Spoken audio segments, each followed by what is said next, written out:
Assalamualaikum warahmatullahi wabarakatuh. Kami dari mahasiswa Universitas Nurul Jadid Baitan Probolinggo, Prodi Hukum Keluarga semester 6 akan mempresentasikan tentang pengenalan karakteristik nilai moral dan kerja profesi hukum, mata kuliah etika profesi hukum yang diampu oleh Bapak Sufyan Saiful Rizal SSY MH.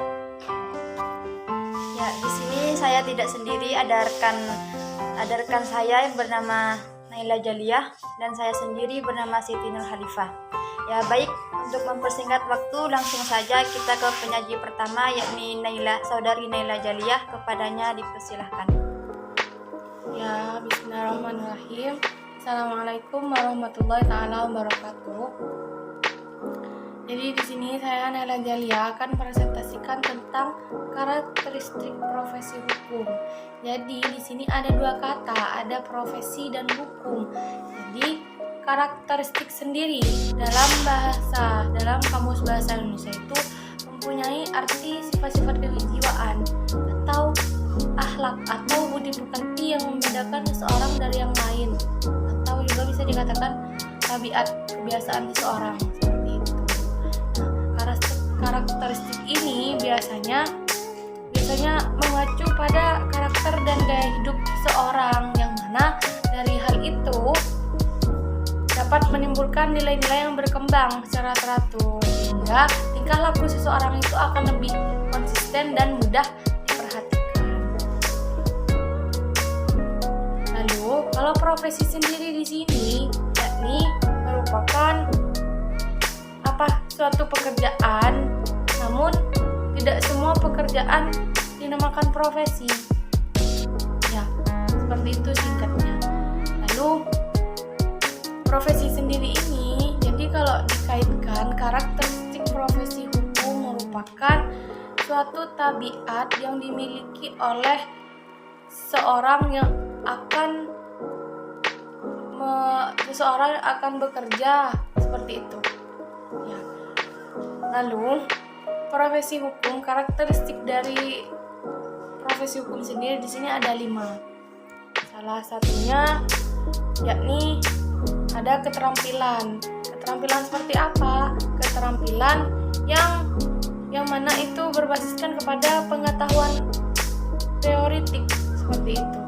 Nah, orang yang profesional itu biasanya diasumsikan dia memiliki pengetahuan yang sudah luas, pengetahuannya sudah luas, yang mana dia juga pengetahuannya itu bisa dipertanggungjawabkan, bisa diterapkan dalam praktik dalam setiap hal yang dia kerjakan gitu. Lalu yang kedua, asosiasi profesional.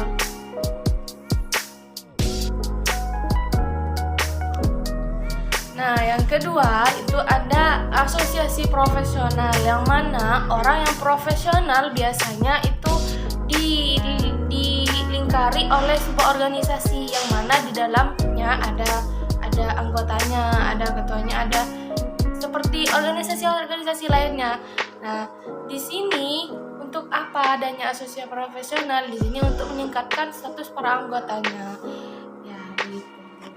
Selanjutnya yang ketiga, di sini ada pendidikan yang ekstensif. Maksudnya, seorang yang profesional, yang prestisius biasanya memerlukan pendidikan yang lama, dan maksudnya tidak hanya dalam jangka waktu sampai SMA seperti itu.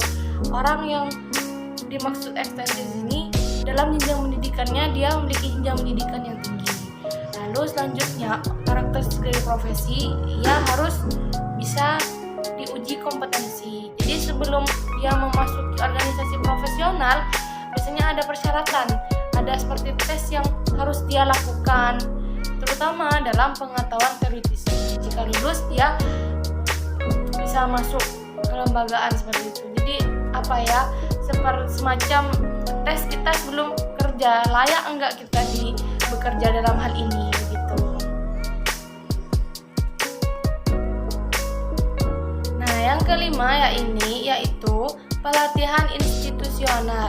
Nah, selain ujian, biasanya juga dipersyaratkan kita mengikuti pelatihan yang ada, macam pelatihan institusional bagi calon profesional agar dia mendapatkan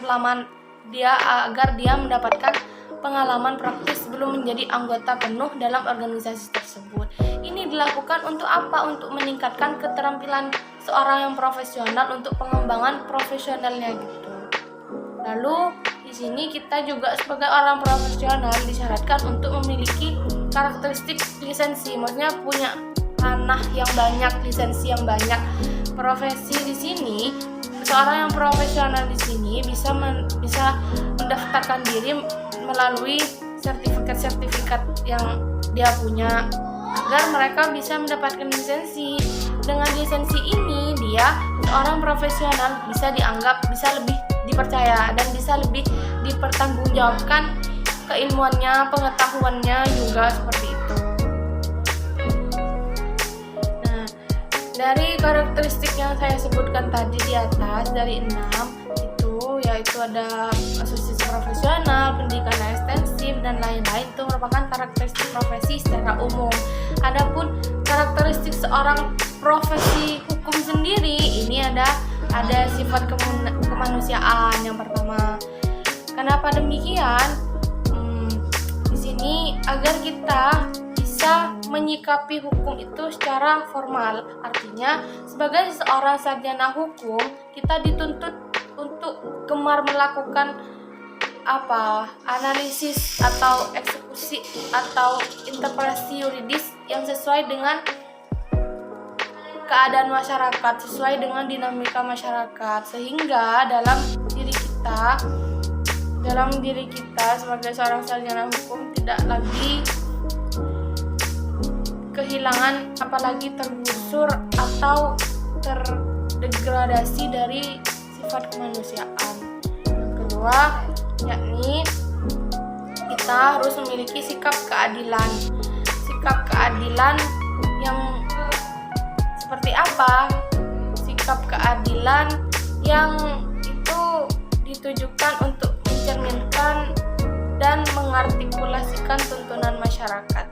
Ya, kita harus bisa bersikap adil secara umum, bisa mengantarkan setiap pihak-pihak dengan sama, tidak ada yang lebih tinggi, tidak ada yang lebih rendah. Jadi kita menyikapi setiap masyarakat, dinamika masyarakat, kita menyikapinya sebisa mungkin sebanding sama. Terus yang ketiga, kita mampu melihat dan menempatkan nilai-nilai objektif dalam suatu perkara yang kita tangani. Jadi seorang penyelenggara hukum jika dihadapkan dengan kasus seorang klien, yang perlu dan harus dikedepankan lebih dulu adalah kita mencermati dan menelaah secara teliti kronologi dari kasus tersebut. Jadi jangan langsung kita ambil kesimpulan bahwa kasus seperti ini solusinya begini. Jadi kita harus telaah dulu dan teliti dulu bagaimana kronologisnya, bagaimana tetek bengek dari kasus tersebut. Lalu yang keempat, karakteristik selanjutnya itu kita harus memiliki sikap kejujuran. Pasti ya, seseorang yang profesional, yang bisa dipercaya, yang bisa dipertanggungjawabkan keahliannya, dia harus jujur. Nah, panduan yang bisa dijadikan panduan moral tertinggi bagi penyelenggara profesi hukum yakni jujur.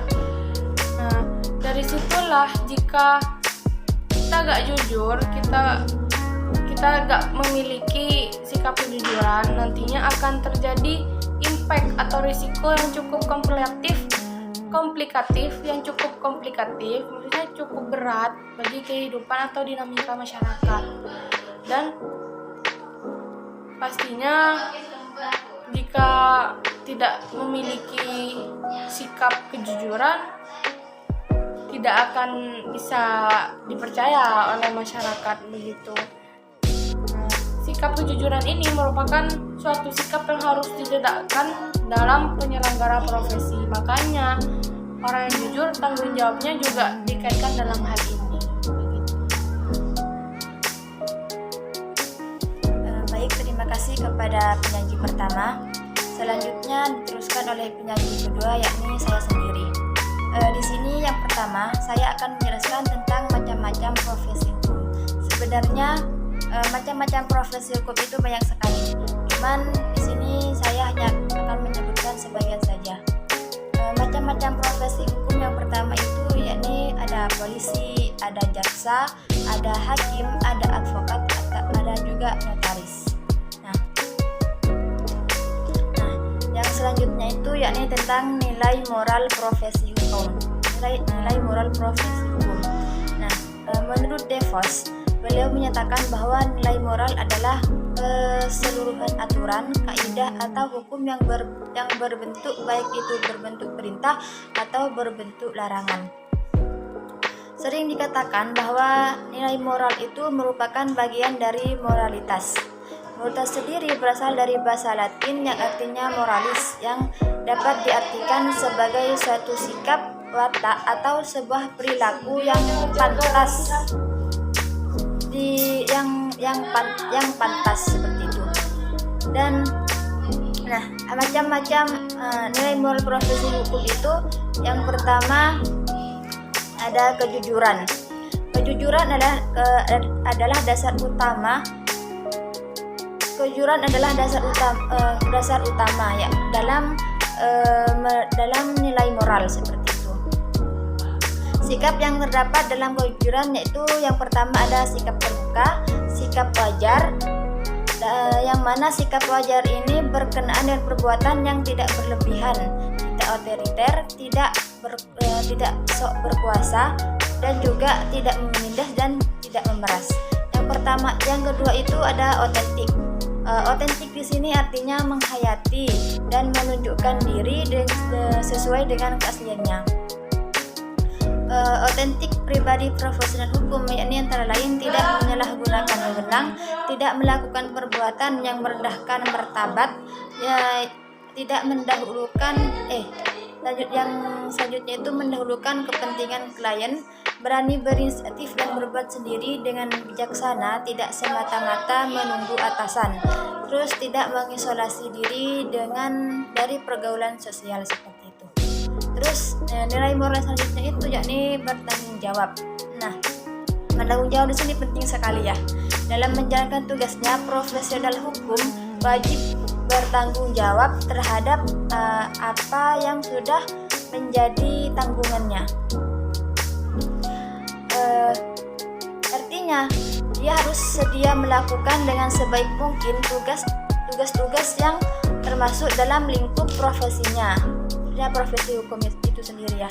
Terus yang kedua itu bertindak secara proporsional, tidak membedakan antara yang bawah dan atas, dan juga tidak membedakan mana yang harus dibedakan. Terus yang selanjutnya itu ada kesediaan memberikan laporan pertanggungjawaban. Jadi dan laporannya itu harus sesuai dengan apa yang dipertanggungjawabkan. Terus yang selanjutnya itu ada kemandirian moral. Nah, kemandirian moral itu sendiri artinya tidak mudah terpengaruh atau tidak mudah mengikuti pandangan moral yang terjadi di sekitarnya. Jadi harus mempunyai kemandirian yang teguh di dalam mengemban apa yang sudah menjadi tanggung jawabnya seperti itu. Terus yang selanjutnya itu ada keberanian moral. Keberanian moral itu sendiri maksudnya adalah kesetiaan terhadap apa yang sesuai dengan hati nurani. Yang mana di sana hati nurani itu menyatakan kesediaan untuk menanggung resiko yang ada dalam konflik itu sendiri. Dalam bentuk-bentuk keberanian moral itu sendiri yakni menolak segala bentuk korupsi, kolusi suap ataupun pungli, dan juga menolak segala bentuk penyelesaian melalui jalan belakang yang tidak sah. Nah, yang selanjutnya, yang terakhir itu yakni tentang budaya kerja profesi hukum. Nah, menurut Sulakno, budaya kerja merupakan the way we are doing here atau sikap dan perilaku pegawai untuk melaksanakan tugasnya. Sedangkan menurut Tribunno bahwasanya budaya kerja merupakan suatu falsafah yang berlandaskan kepada pandangan hidup sebagai nilai-nilai yang menjadi sifat, kebiasaan, dan kekuatan pendorong membudayakan dalam kehidupan suatu kelompok masyarakat atau organisasi. Kemudian menurut Tribunno juga cerminan tersebut muncul dari sikap menjadi perilaku, kepercayaan, cita-cita, pendapat, serta tindakan yang terwujud sebagai kerja atau bekerja. Nah, dari apa yang sudah dijelaskan oleh di atas, untuk menciptakan lingkungan kerja yang nyaman, maka dibutuhkan nilai-nilai budaya dan nilai-nilai dari budaya itu diantaranya yakni ada integritas, profesionalitas, tanggung jawab, dan keteladanan, yakni menjadi contoh terbaik bagi orang lain. Baik, terima kasih kepada kepada penyaji kedua. Saya selaku moderator akan menyimpulkan sedikit dari apa yang sudah dijelaskan barusan. Nah, dari beberapa karakteristik dari profesi itu, yang pertama ada sikap kemanusiaan, sikap keadilan, mampu melihat dan menempatkan nilai objektif dalam suatu perkara yang ditangani, dan ada juga sikap kejujuran. Terus macam-macam dari profesi hukum itu ada, di antaranya ada polisi, ada notaris, ada advokat, ada hakim, dan juga ada jaksa. Terus seorang yang menekuni profesi hukum harus mengikuti norma-norma atau nilai moral yang sudah ditetapkan. Di antaranya ada kejujuran, ada otentik, ada tanggung jawab, kemandirian moral, dan juga keberanian moral. Nah, mungkin hanya itu yang bisa kami presentasikan.